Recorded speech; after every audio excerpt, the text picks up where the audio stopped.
What's up guys? Welcome back to my channel, and for today's video gagawa ulit tayo ng tutorial tungkol sa CapCut editing. Ito yung panglimang episode ko ng CapCut editing gamit ang ating CapCut editor at saka ang ating mobile phone. So guys, for today's tutorial, gagawa tayo ng cloning gamit ang CapCut.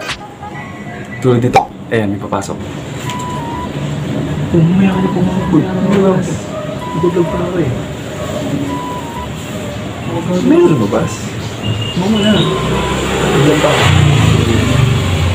Yan guys, ganun.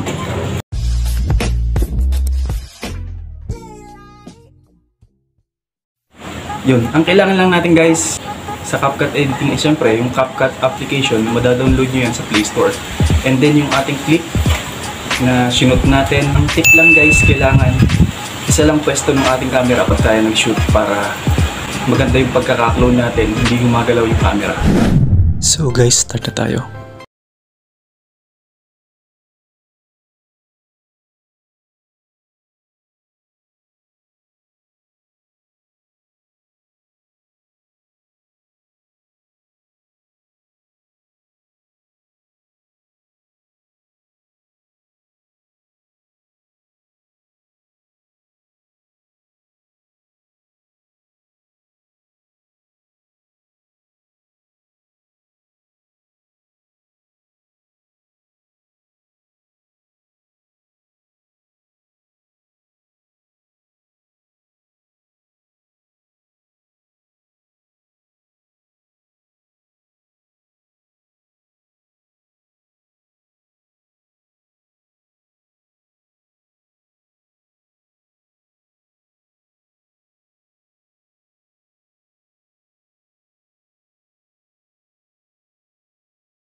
And yun nga guys, ganun lang kabilis, ganun lang kadali mag-cloning gamit ang masking ng CapCut. And guys, sana may natutulong kayo. Just click like, comment, share, and subscribe para updated ka sa mga video na gagawin ko. Thank you for watching. Peace out. Boom.